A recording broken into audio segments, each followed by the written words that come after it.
Dadadaktak na naman si Manang dun.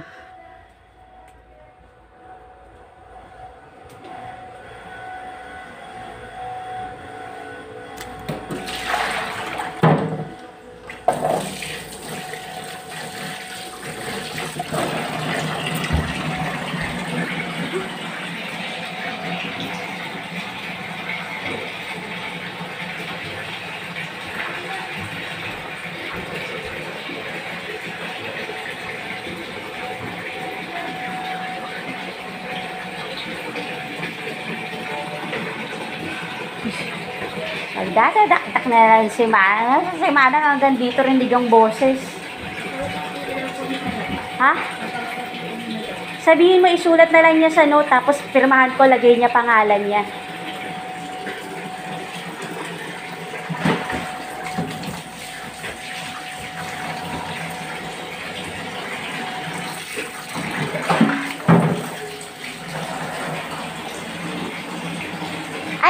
Ang pangalan nito? Anong ulit pangalan mo?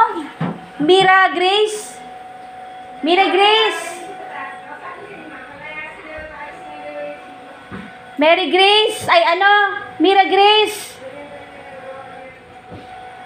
Kamu, nagdadadakdak na naman si Manang, no?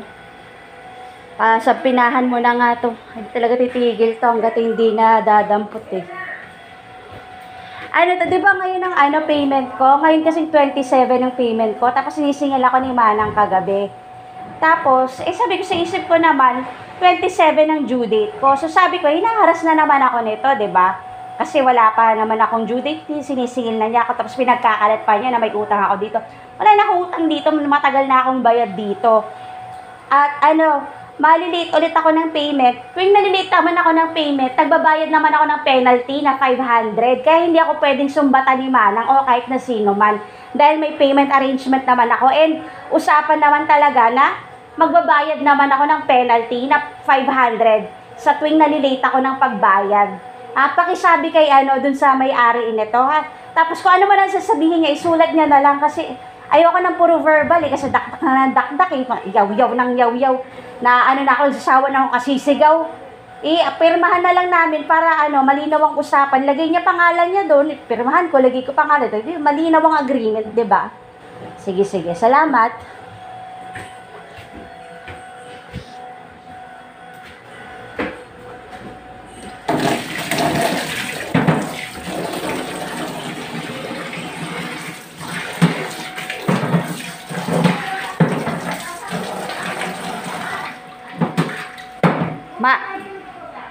Tawagin mo na nga itong barangay.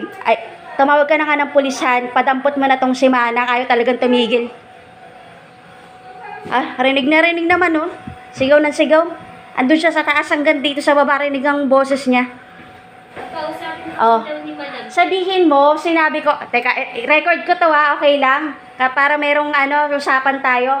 Kasi nagsasawa na ako sa kasisigaw ni Manang. Sabihin mo, ayoko na makipagsigawan sa kanila.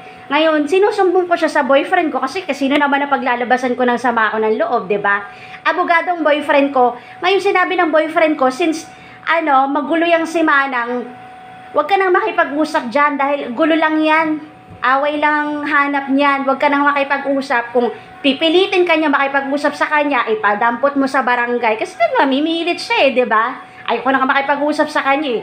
Sigaw pa siya ng sigaw dyan, diba? Sabihin mo dun kay madam mo, dun sa may-ari dito, natutrauma na ako kay Manang, sigaw ng sigaw sa akin, ayaw talagang tumigil.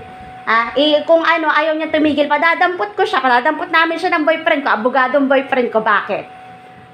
Ayaw niya tumigil na. Ako, tahimik naman akong tao, hindi ko naman siya inaaway, sigaw siya ng sigaw dyan, diba? Sino may sa amin? Sabihin mo kung ano man ang sasabihin sa akin ng may-ari nitong rentahan na to, pakisulat na lang para pirmahan ko na lang, tapos meron kaming agreement, 'di ba?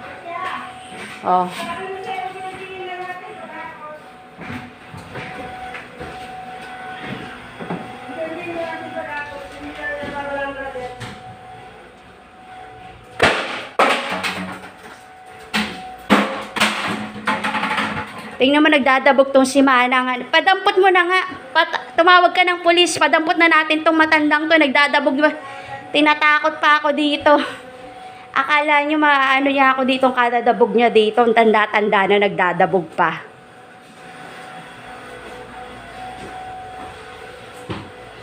Ayan o.